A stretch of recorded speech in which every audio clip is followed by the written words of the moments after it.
you ever been offended by a gift that you had received for Christmas?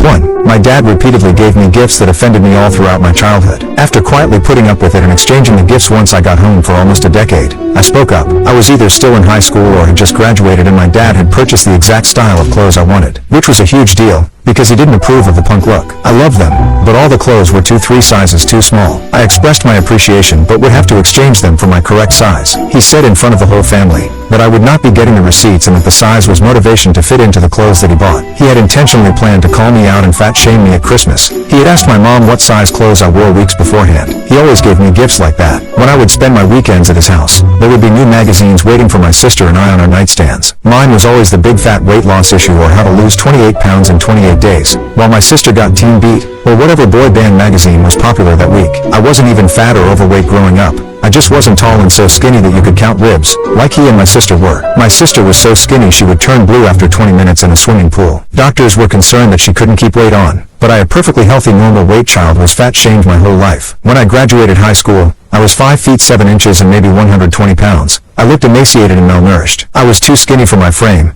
but I was still too fat for my dad. 2. Not really offended but baffled. Some years ago, during a family Christmas, my mother gave out a variety of very strange gifts. My niece received a book. Upon closer inspection, it was a library book. No, this was not something she had bought secondhand from a bookstore. It was from our local library and checked out in my little brother's name. It wasn't even a book she had wanted or anything. Her father, my brother-in-law, received an opened and mostly empty can of peanuts with cobwebs inside of it. After seeing these gifts go out, I was a bit leery to open mine. It was a bag of garbage. I stared at my mother, mystified, as I pulled a dirty, used paper tablecloth from the sack, followed by a bunch of soiled napkins, dirty paper plates, etc. "It's the decorations from your wedding," she explained. "Thank you," I said in a voice I tried to keep normal while exchanging bemused looks with everyone else. In the months that followed, my mother's behavior became ever more odd. She went to the ER on average of twice a week with weird spasms they instantly decided were psychosomatic in nature. Her condition deteriorated with alarming speed and intensity. She became paranoid and weird. She kept falling down the stairs, insisted regularly she was having a stroke. We kept taking her to different doctors until they told us they couldn't help her, to stop bringing her to the hospital. Eventually we realized she was having a bad reaction to one of her medications. Once stopped, she returned to normal in no time. It was a huge relief, but I'll never forget the Christmas I got a bag of trash.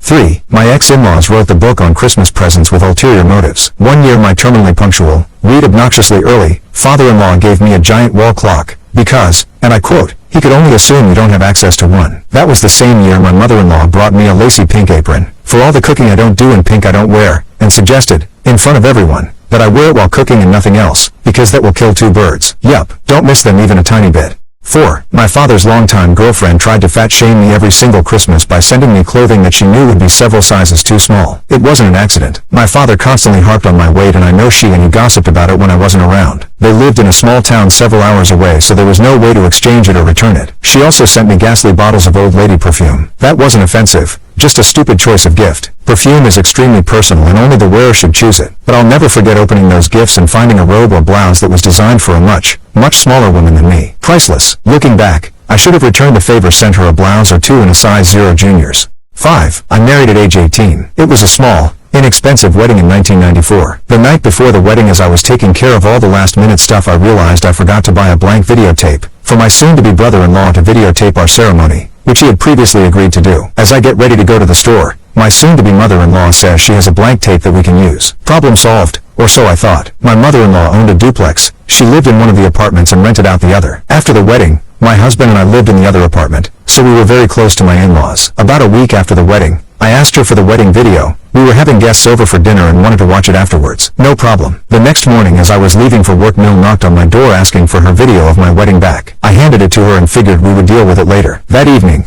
my husband and I talked to Mill and brother-in-law about the videotape of our wedding. Mill now claims it is her videotape, since Bill used her tape and came to film our wedding. Neither Mill nor Bill have any memory of any discussion the day before the wedding about me needing to go buy a tape. In fact, it was never their intent to video the wedding for me. It was for mother-in-law all along. Why would I allow them to video my wedding with no intention of giving me the videotape? Husband, now ex, has no backbone, sides with them, saying I don't understand. It's her son's wedding and I should just forget about the videotape. So, she keeps it. My family doesn't get to see it. Now for the offensive gifts. Several years later, for Christmas, she has a copy made of the wedding video which she gives me as a Christmas gift, stating, "Aren't you glad I kept it? You probably would have lost it by now." To say I was enraged, was an understatement. I went outside in the snow and hung out with the dog for about an hour. Sure, I should have been happy that I finally had a copy of my wedding video, and in a sense I was, but it was handled horribly. The statement was unwarranted. I did not have a history or habit of losing things. I moved into a new house. The wallpaper underneath says, "Please don't peel me off again." I never believed in ghosts until I started renovating my new home. The Victorian-era house was a steal. The real estate agent practically gave it away. Sure, it needed work, but at that price point, who was I to complain? The previous owners had covered nearly every wall with this hideous floral wallpaper from the 1970s. Yellow roses on a beige background, faded and peeling at the corners. My first project was tearing it all down. I started in the master bedroom. The renovation shows make it look so easy. Score the paper, spray it with water, peel it off in satisfying sheets. Only this wallpaper wasn't cooperating. It came off in tiny fragments, my fingers raw and bleeding after hours of scraping. That's when I found it. In the corner behind my bed, where the wallpaper peeled back easier than the rest, I saw something written on the wall underneath. Not just scribbles, but actual words in faded blue ink. "Please don't peel me off again." I froze, scraper in hand. The handwriting was delicate, almost childlike. I'd expected to find the original paint or perhaps another layer of even older wallpaper. Not this. I convinced myself it was just the previous owners being weird. Maybe they'd written notes to themselves during a DIY project? I pressed on, revealing more of the wall. Beneath that section of paper was more writing. "It hurts when you tear my skin away. This is my home too." A chill ran through me. I stepped back, suddenly aware of how quiet the house was. How empty. I'd been working for hours with only the sound of scraping and my own breathing for company. I called my sister that night. "It's probably just kids," she said. The previous owners might have had children who wrote on the walls, and they covered it with wallpaper instead of repainting. Her explanation made sense. I felt silly for getting spooked. The next morning, I returned to my task with renewed determination. The bedroom was my priority. I wanted to sleep there by the end of the week rather than on the living room couch. But the more wallpaper I removed, the more messages I uncovered. I've been here since 1893. This is my skin you're tearing. I've watched them all come and go. By midday, I'd uncovered an entire corner filled with these messages, all in that same childlike script. My rational mind grasped for explanations. Previous owners with mental health issues? An elaborate prank? That night, I heard scratching from inside the walls. Just mice, I told myself. Old houses have pests. I added call exterminator to my renovation list and popped a sleeping pill. The third day, I focused on a different wall, hoping for less creepy results. For hours, I worked in peace, finding nothing but yellow drywall beneath the paper. My shoulders relaxed. I'd been making the messages into something they weren't. Then I reached the closet. Inside, behind where the door would normally hide it, the wallpaper was already loose. A large section had been partially peeled back, though not by me. And underneath, in fresh blue ink, still glistening wet. "I told you not to peel me off again." I stumbled backward, dropping my scraper. The ink was wet. Fresh. Someone had been in my house, written this while I was here, working just feet away. I called the police. 2 officers arrived within 20 minutes. They checked every room, the basement, the attic, the yard. They found no signs of forced entry, no footprints, no evidence anyone had been there besides me. The doors were locked from the inside, one officer noted. Windows too. "But the ink is fresh," I insisted, leading them to the closet. When we looked, the ink had dried to the exact same shade as all the other messages. The officers exchanged glances. "Sir, how long have you been working on this renovation?" one asked gently. 3 days straight, I admitted. I haven't slept much. They left me with a card for a local locksmith and a suggestion to get some rest. I couldn't stay in the house that night. I packed a bag and checked into a motel, where I finally slept for 12 straight hours. In the morning, feeling refreshed and embarrassed by my panic, I returned. The house stood silent in the morning light, looking perfectly ordinary. I'd overreacted. Stress, sleep deprivation, and an overactive imagination, that was all. I decided to take a break from the bedroom and start on the hallway instead. Fresh space, fresh perspective. In the hallway, the wallpaper came off easily, revealing nothing but clean walls beneath. My confidence returned with each strip section. By evening, I'd removed almost all the hallway paper without finding a single message. Until I reached the section directly outside the bedroom door. There, in the same handwriting, "I'm not in the walls." My blood ran cold as I read the next line. "I am the walls." I stepped back, bumping into something solid where there should have been empty space. Turning slowly, I found myself face to face with a figure made entirely of torn wallpaper, yellow roses and all, assembled into a human-like shape. Where a face should be was only a blank space with 2 dark hollows for eyes. I didn't wait to see what happened next. I ran from the house, keys in hand, and drove straight back to the motel. 3 weeks later, my sister helped me put the house on the market. As is, needs renovation, the listing read. The price was even lower than what I paid. The new owners are a young couple with big renovation dreams. Yesterday, they sent me a text asking if I knew anything about the strange messages they found under the wallpaper. I didn't respond. Some questions are better left unanswered. Sometimes at night, I still feel it, the sensation of paper-thin fingers brushing against my skin, trying to peel me away from myself. Dads, what was your favorite don't tell your mother moment? One day in grade school, I surprised my daughter by walking straight into her class looking upset. I talked to the teacher for a minute, then walked over to her and whispered, "Look sad. We're going skiing. Don't tell your stepmom." She still refers to it as the best day ever. It is one of our favorite memories. Before my wife was the controlling bee she is today. She is not her bio mother but likes to act like one, often asking my daughter to refer to her as her mother. In parent-teacher conferences she addresses herself as my daughter's mother too, and it's things like that which has made their relationship sour to say the least. They often fight a lot, and these fights stem from my wife trying to place illogical boundaries on my daughter. Just a few weeks ago they had a fight about the fact that my daughter bought a crop top, and my wife told her she was presenting herself in a ratchet way. You see, within the 2 years that we have all lived together, my wife has made it her mission to raise my daughter in a good Christian way, just like she was raised. My wife tried policing the clothes my daughter wears, the friends she hangs out with, and given that my daughter listens to metal music, my wife says that she has satanic tendencies. I have had many conversations about this topic with my wife, saying that I too listen to metal and you don't see me practicing Satanism.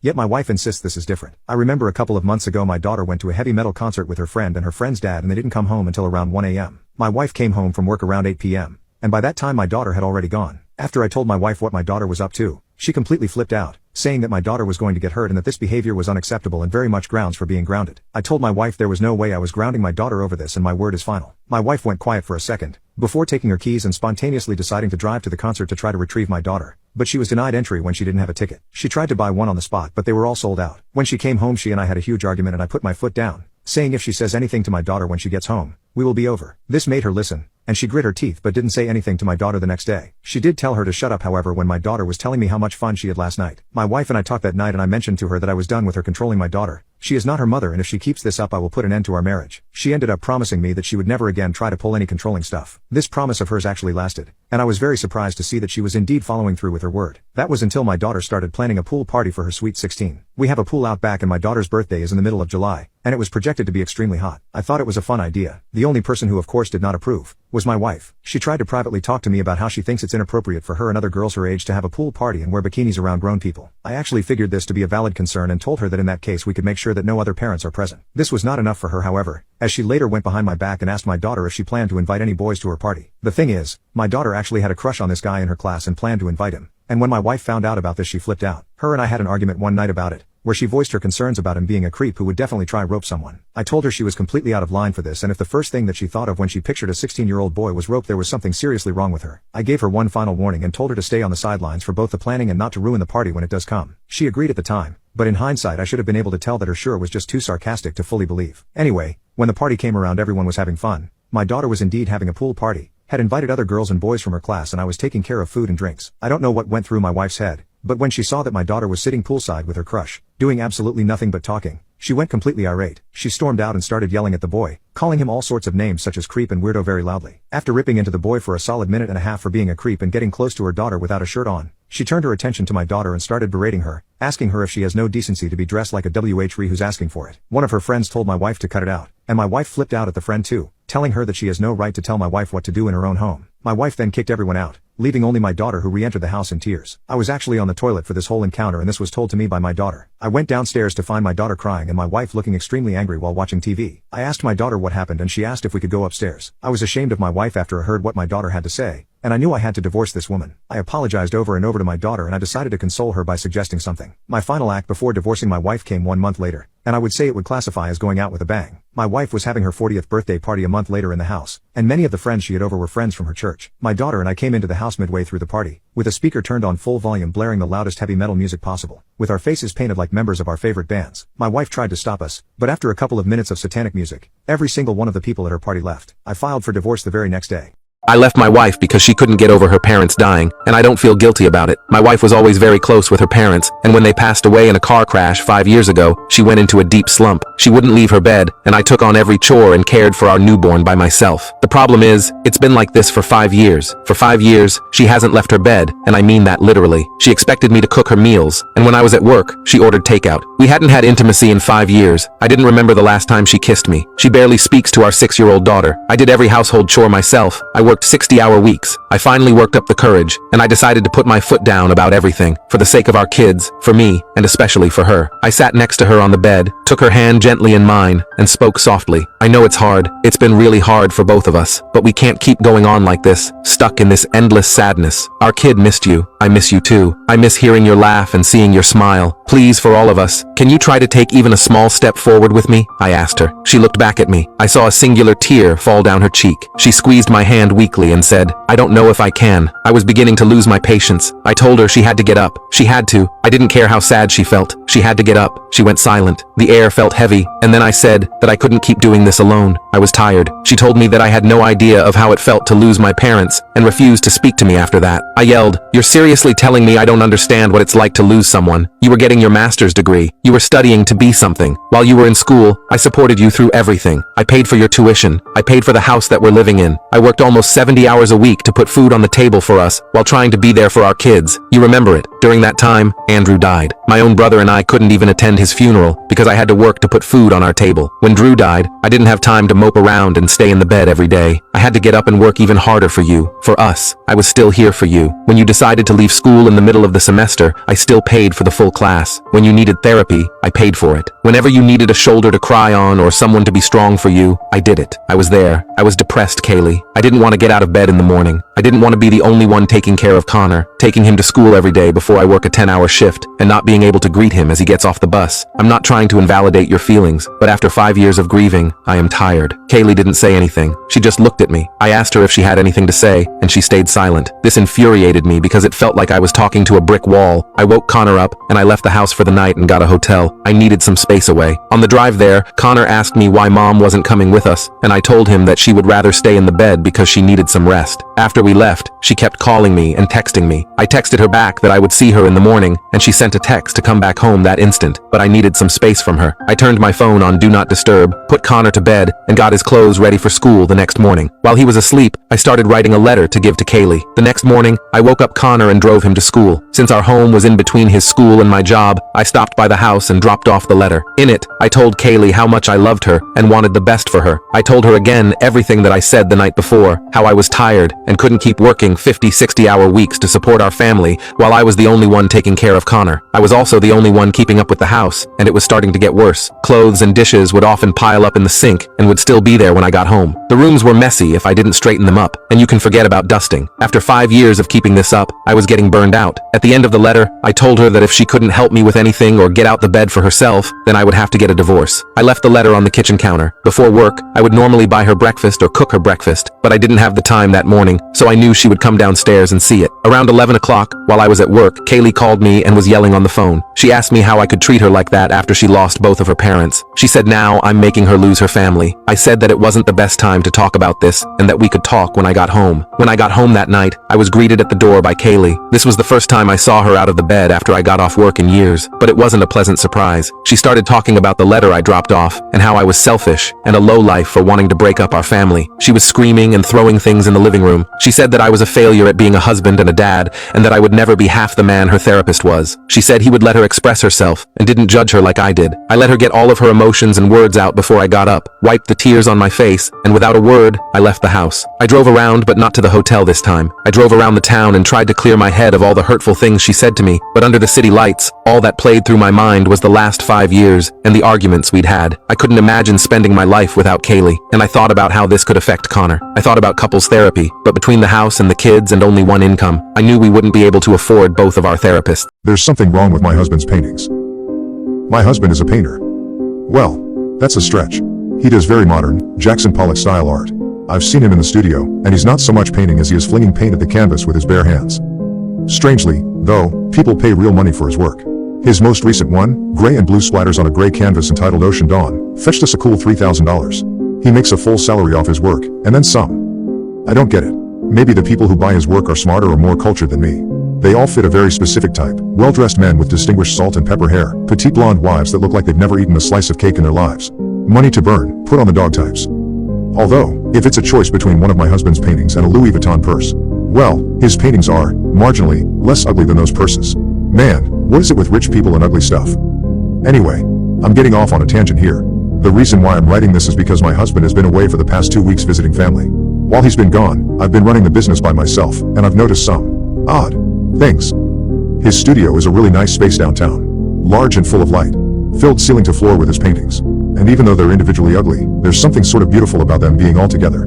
The different colors and splattering types all match and coordinate with each other. It's obvious they're all done by the same artist. Maybe that's why he makes money off them. They have a distinct style. You can point to one and say, with certainty, that's a Theodore Waters painting. The thick globs of paint, the colors that don't really go with each other, that's a Waters right there.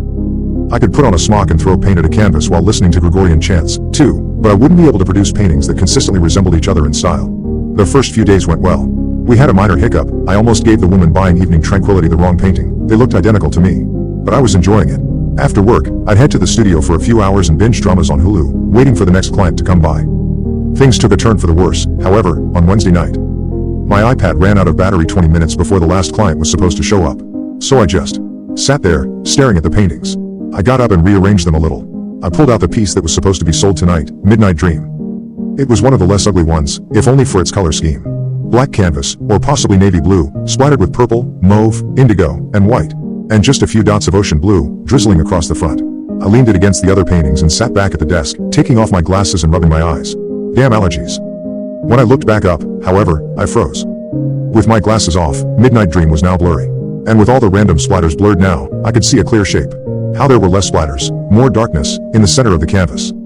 That looked exactly like the silhouette of a person. A person leaned over the viewer, staring down at them. What the? I put my glasses back on. But with all the clear dots and drizzles and specks, I could only barely make out the image. Was that why people were buying Theodore's paintings? Because there was a second, hidden image? It didn't make sense, though. I'd seen Theodore making some of these paintings. He was randomly flinging paint on a canvas, listening to those calming Gregorian chants or whatever they were. There was no way he could plan where the paint fell, to create a second image. Unless he was somehow going back and painting over some of the paint splatters later. Though I didn't see any brush strokes to imply that. I got up and pulled out another one of Theodore's paintings. Entitled Pink Marble, splatters of pink and red and white. I leaned it against Midnight Dream, stepped back, and took off my glasses. It was a hand. A hand covered in splatters of blood. My stomach did a little flip. I felt nauseous. It's just art, I told myself. People do extreme art all the time. What about that one where that giant guy is eating a man? That's like, in an art museum and everything, right? Nothing wrong with painting a bloody hand. Nothing wrong with painting a shadow person glaring down at you.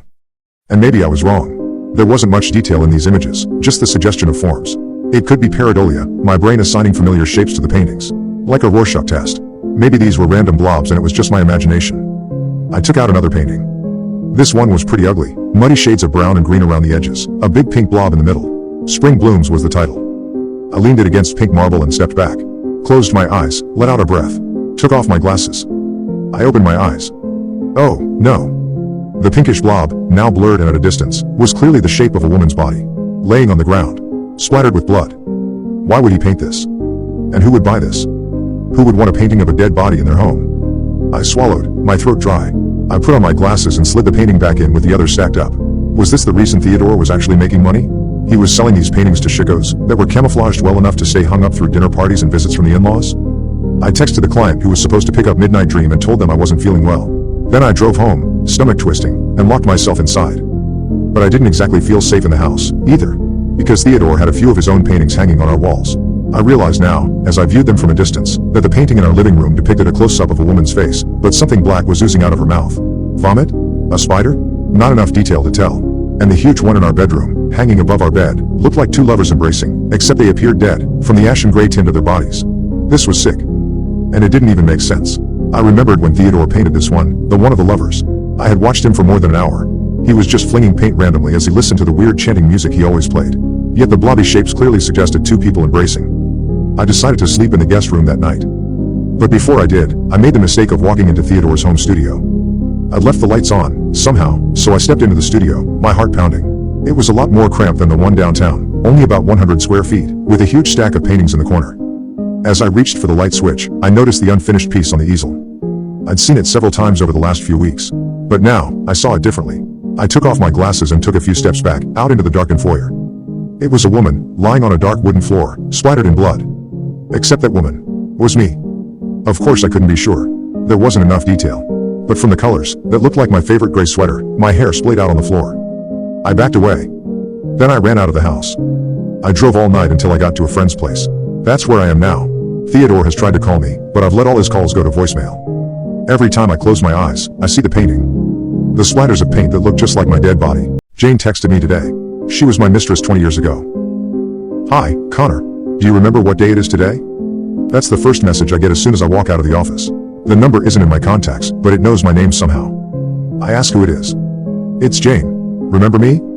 The name alone sends a chill down my spine. But it can't be that Jane. I text back, asking which one. As I'm entering the cab, heading home, my phone buzzes again. It's the one you love so dearly, dummy. The one you haven't spoken to in a long, long time. Can it be a prank? How would anyone even know about Jane? That was ages ago. I decide not to respond, hoping the sender will lose interest. But the phone buzzes again. That's very rude of you, making me wait. Remember when you said you were going to leave your wife? My heart skips a beat. I type back furiously, demanding to know who this really is and what they want. The real Jane died almost 20 years ago. All I want is for you to tell me what day it is today. That's it. If you don't, I'll ring the doorbell in front of me and have a nice little chat with your wife. Is this a joke? I reply. Try me, Connor. You have 5 minutes. Then an image pops up on the chat. I open it to see a photo of my front yard. Near the bottom of the picture, a thin, gloved hand holds what looks like a gun. I'm close enough to hear her if she gets a call. If she panics or I hear a siren, she's dead. I glance out the cab window. There are still maybe 20 minutes until I get home. Damn it. I respond, explaining I'll cooperate and there's no need to escalate things. But I don't understand what the question means. If it's Jane's stolen identity, maybe it's about the day we met? Jane and I met at the Hilton during a work event. Back then, I still had a long dark hair that touched my neck. A young, ambitious sales manager. She was an even younger accountant. Married for 3 years at the time, I found something intoxicating in her shy laugh. The date escapes me, but that's the answer I give, the day we met. Seconds later, another message arrives. Boo-hoo, wrong answer. I'll give you one more shot, Connor. It's now or never. The cab turns onto my street. Just a few more blocks. An obvious answer hits me. Of course, it's the day she died. There's a lot I've chosen to forget about those last months with Jane. The fights, the threats, the bitter breakup when I chose my wife over her. The look she gave me when I told her not to keep the child. In the end, I gave her cash for the procedure and left her life completely.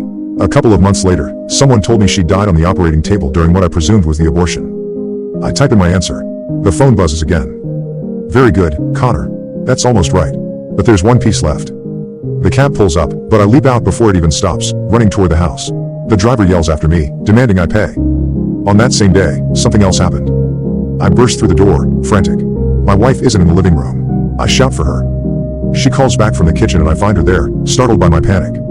I pull her into a hug. Relief floods through me. She's safe and just stares at me, confused, questioning what's going on. Before I can answer, my phone buzzes.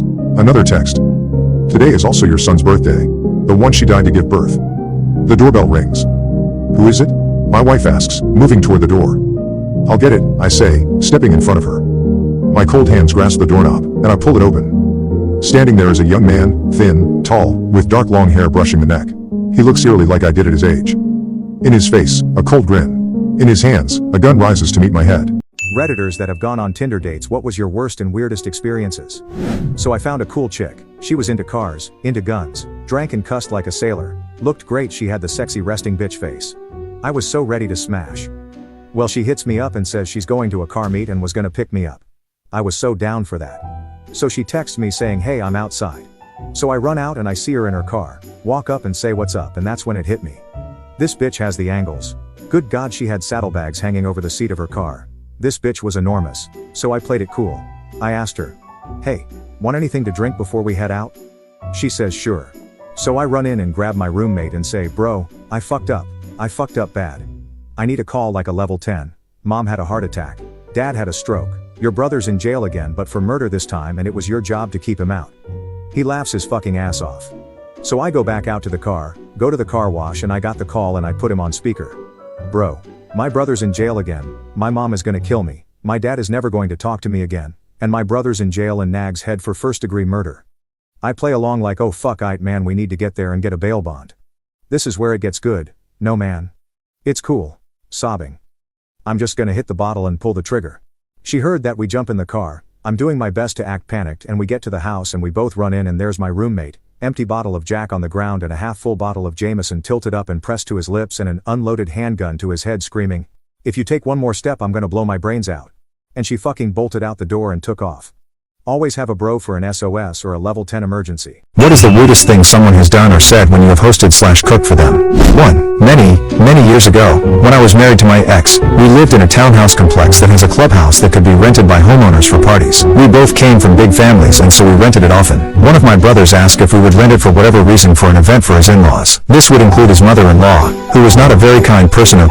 She was horrible. Me, being who I am, went up and said hello, and told her it was nice to see her. Her exact words in return were, "You're getting a little fat." My second child was just over a year old and, of course my body had changed. My words back, as sweetly as my hello, "Well, you're just as much of a cranky bitch as ever." And I walked away. 2. My mother-in-law was a very picky eater. Very, unbelievably picky. Make you crazy type picky. It was better to just let her do the cooking. One of her favorite things to make, and to eat, was traditional Scottish shortbread. She had the technique down to a science, and try as I might, I have never perfected her ability to feel when the shortbread is perfectly mixed. She ended up in a nursing home toward the end of her life and could not make her traditional holiday cookies. I took myself into the kitchen and tried my best to channel her shortbread mystique. The little loaves, about 6-inch rounds pricked with fork tines so they can be broken into eighths, were perfect, just barely browned on the edges, crisp on the outside and slightly cakey but melt in your mouth perfection on the inside. I was so proud of myself. I wrapped them up and delivered them to her, and was thrilled when she told me how good the shortbread tasted and what wonderful memories it brought back. I went home patting myself on the back for being such a good daughter-in-law. When my father-in-law came home from the nursing home that afternoon, he shared what Mill said after I left. She had smiled slyly, and said bless her heart, she tried. LOL.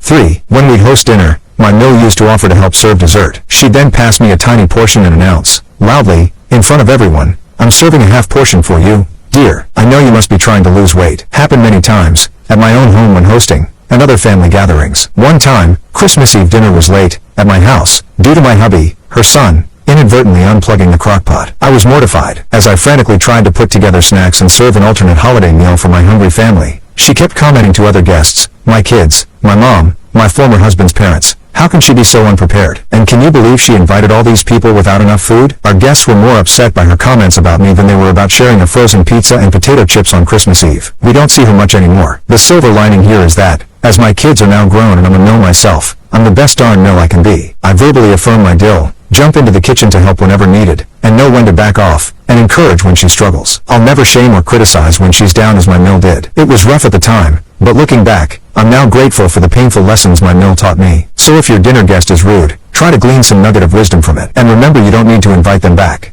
4. It was what I call the Last Supper. Christmas at my house, invited his mother and stepfather and their son. They insisted it wasn't Christmas without candied sweet potatoes, so insisted on cooking while I was making Christmas dinner. They proceeded to not try anything I made except the traditional foods like turkey and mashed potatoes. They didn't try the yams, or anything else that was not something they were used to. Serving dishes of food that my serving was the only one taken from. They were never invited again. That is why it was called the Last Supper. 5. I was very young, newly married, and we were poor. One afternoon his cousin plus husband came over, and stayed. When it became apparent they were staying for dinner, I adjourned to the kitchen, alone, while everyone else continued to drink, smoke and talk. I've never smoked and did not drink very much at all at that time.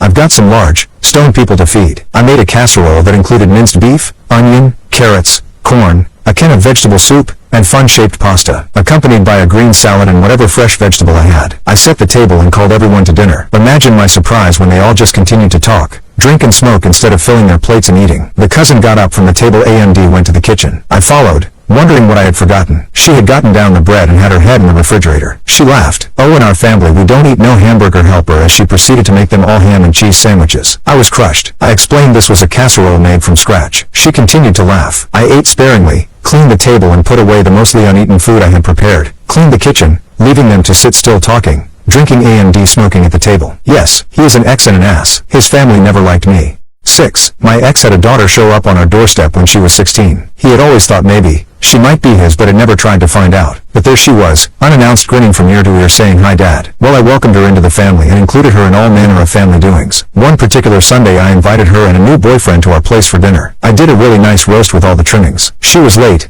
nearly 45 minutes, and we waited. When she showed up carrying a KFC for the two of them, she could have slapped me across the face and it would have felt the same. That was the last time she was invited for a specific dinner. In all fairness, she was a kid with no clue. Even though her dad is now an ex, I still love her dearly. But not inviting her to dinner. 7. My neighbor's daughter from my old neighborhood was coming to visit my area with a friend and I agreed to let them stay for 2 days as her parents had been good to me. I cooked for the 2 days and had made Emerald's chili and tandoori chicken. She first says I don't eat beef, not true. I saw her eat hamburgers and Rita does not eat spicy food. I said fine, go find a restaurant where you can order what you like. Then she says, and you need to wash the bedspreads. I am not sitting where a dog butt might have sat. And I said, and while you are looking for a restaurant, also go find a motel where people's butts have sat since they don't change the spreads until they wear out. I am so glad you didn't bring your luggage in yet because you are not staying here. Called her parents and they agreed with what I did. As if a large thick bedspread would fit in a home washing machine. When I go to a hotel I sit on the sheets. How do you handle that one relative who insists every time on ordering the most expensive item at the restaurant when you are paying?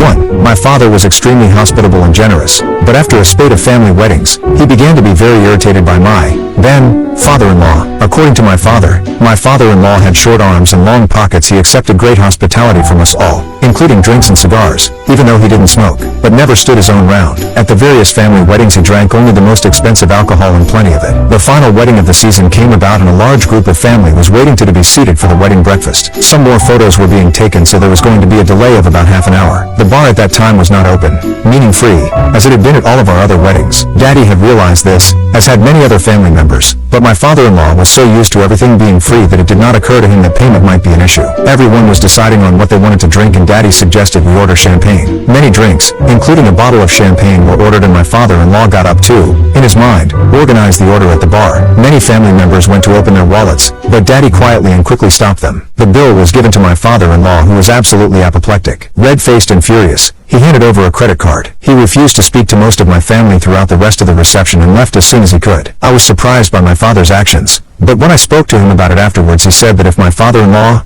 or anyone, for that matter, could not afford to join in with celebrations, that he would happily pay for them. To be wealthy, however, and to constantly take advantage of others' generosity and hospitality, particularly from those who were far less well-placed financially, was behavior of the lowest degree. A very interesting situation to observe and a lesson well learned. 2. This used to be me. I'm successful in tech, love being with family. I was a travel RN for many years. I have family all over America. 15 years ago I was assigned to San Diego for 6 months. My uncle Trent lived there with his wife, 3 kids. I'd see them once weekly for dinner, always paid. The family always ordered the most expensive on the menu but never finished the food. This went on for months. A few times I suggested that they all order what they could eat, to no avail. So after 4 months of this I stopped going out with them when I visited. When they suggested dinner out I took my leave. Father's Day my uncle calls me to come celebrate with them at an Italian restaurant in the mall. Sure, I'd love to be treated for once. I even bring my daughter with me since she's visiting the city for the first time. We arrive at the restaurant. It's one of those buffet type places where you pay first then eat. As we are walking up, my uncle, his family line up in front of us. My daughter is in front of me. We are all laughing, talking. As I get up to the cashier order she tells me the total. At my shocked face she says, he said you're paying for everyone. My daughter hears this, puts her tray over mine. We turn, leave. Never saw or spoke to that family again. 3. My dad had a friend/colleague that had $1,000 bill. They're real, just really rare since they were mostly used for bank transfers. Also worth saying, this before instant credit card transfers. He took it with him so that he could make the joke that it was all he had with him, and that they probably wouldn't break a $1,000 bill. Everybody thought it was a funny dick move the first couple times. When the joke was getting to be more rude than funny, my godfather decided to end it. He went to the bank before meeting up and got 50x $20 bills. When it came time to pay, all I have is this bill. Sorry guys. Ha ha ha. Actually, I happen to enough small bills to break that. Mr. $1,000 was panicked. Turns out his wallet was in the car and dinner that night became his financial responsibility. The implement of deception went back to his safe deposit box, and it didn't happen again. 4. Not me, but one of my uncles handled this situation very wittily. He had a friend-cum-colleague who would often do that until the point when my uncle had it. So one evening he invited him to go for a dinner and made sure that the friend carried his wallet when they go. They ordered expensive meals, and while enjoying it, my uncle kept asking him what else he wanted more. The miser friend kept adding more eatables to the order and my uncle kept placing orders for them. So after they had eaten to their fill, my uncle was like, oh my goodness, where's my wallet? Exclamation mark. The friend got panicked and said, it must be in your pocket. Check it calmly, bro. But the wallet would have been found had he taken it with him. He had left his wallet home on purpose. He said, maybe I just forgot to bring it. The miser ultimately had to pay off the entire bill and was not at all happy. He kept on reminding my uncle that's not fair, and my uncle kept laughing his off. Do people with little animal door flaps ever get unwelcome intruders in their homes? 1. Years ago when we lived in an older rental with a doggy door, but no animals. I had just gotten off work and decided to eat some grub and watch cable before heading to bed. I worked 12-hour days 6 p.m. to 6:30 a.m. I had just finished my leftover goulash and I heard little a pitter-patter on the hardwood floor. I was almost sure it was the ghost playing again, but it wouldn't stop, so I get up out of the recliner and go to the kitchen and see a little fox trying to get the container of goulash leftovers I stupidly left on the counter. He heard me laugh and I shoot him out, but he decided to give me a tooth-filled grin as he fled back through the door. Months later we had a stray cat come through the door and I decided to let him stay, but I told the landlord I was closing the doogie door and he was okay with that. 2. No, I didn't get an unwelcome intruder, I got a very welcome one. I came home one night at about 1:00 a.m. and couldn't find my house key. I had a big dog door, so I thought I would go in it. However, there was a tall rock wall surrounding the backyard that I couldn't climb. I finally thought about my dogs inside and decided that my plumber, who they knew, was the only one the big Doberman would let in. So at 1:00 in the morning I called my plumber and told him I would pay him for a service call if he would go into my doggy door and let me in my house. He laughed his head off but came on over. Yes, he took the service charge. 3. I didn't even have a doggy door. It was a nice day in the early spring, so I opened the patio doors and started BB-ching on the grill. I got lazy and forgot to close the screen door because there were no insects yet. I was laying on the couch watching TV, and I thought I saw something run from behind the recliner to the TV. I watched for a second and decided it was just my imagination. Then I saw it again. I went to the TV, and there were 2 cats behind it. I took the cats outside, flipped my ribs, and closed the screen door. I watched more TV, then I saw something again. I found a 3rd cat behind the TV. I took it out, making sure to close the screen door, and I sat on the couch again, and a 4th cat jumped on my chest and started kneading. This was ridiculous. I took the cat outside and started looking for more cats. I found a cat in heat, meowing away in my utility room. I figured problem solved, and took her outside to a waiting crowd of admirers. I eat my ribs, and go to bed. When I get up in the morning I step in cat poo. I'm wondering if I missed it the night before, and then decide that I couldn't, because it was right where I walk. I look under my bed, nothing. I check the upstairs washroom and look under the guest beds, nothing. I go downstairs, and in the kitchen on the counter is cat number 6. They were all nice cats. Nobody tried to run away, scratch or hiss, but I am not a cat person. Cat number 6 goes out, and I realize my kitchen counters have all been sprayed. I ended up cleaning up the utility room, the TV and behind the couch as well. 4. A friend of mine was going through a rough breakup with her former live-in boyfriend. He'd show up drunk late at night, inside the house, and scare the hell out of her. She had changed the locks and couldn't figure out how he kept getting in. She asked if I would come play security guard for a couple of nights. Sure enough, the second night I was there I heard what sounded like someone picking a lock, but then the noise started sounding more like plastic than metal. I walked towards the sound now expecting to just catch an animal going through her plastic trash bags. I slowly turned the corner into the kitchen, and couldn't believe what I saw. There were 2 legs coming through the doggy door, wiggling their way in further and further. The legs spun around in an almost corkscrew fashion as the waist began to cross over. It was then that I realized we hadn't discussed what I should do with her ex-BF if he happened to show up. I decided to swing the kitchen door open without warning, and there he was looking up at me, stuck halfway inside the doggy door as the kitchen door swung back and forth. I knelt down next to him so we could have a quick chat about his options. The talk went well, and he agreed to move back to his hometown a good 2,500 miles away. So yeah, be mindful of your pet doors. And if you catch someone crawling through, keep that main door moving until the police get there. What do you say to the jerk who cut in front of you in the long line? 1. I had this happen to me this afternoon. I hadn't eaten all day while running my errands. I stopped at a grocery and created 1 meal/container from the salad bar. I then go wait in the line to pay, holding my 1 container at the only staffed register. A Karen decided she was more important than me and tried to push her cart with about 15 items in front of me. I told her that there was a line behind me and she needed to get into it. Her response was that she was in a hurry and that I could wait. I said so was I. She then told me that I should use a self-checkout for my 1 item. I told her she was welcome to do so also instead rather than trying to rudely cut the line, said in my louder voice to draw attention to her. She tried again, and as I physically pushed her cart away, I responded with a very loud bite me. Lol. Karen then tried to cut in behind me, but that customer told her to not even fucking try to cut in front of her. Long story short, Karen had to go to the end of the line behind 5 other customers that had mostly filled carts, and the cashier thanked me for handling her. Evidently, Karen pulls this crap almost every time she shops there.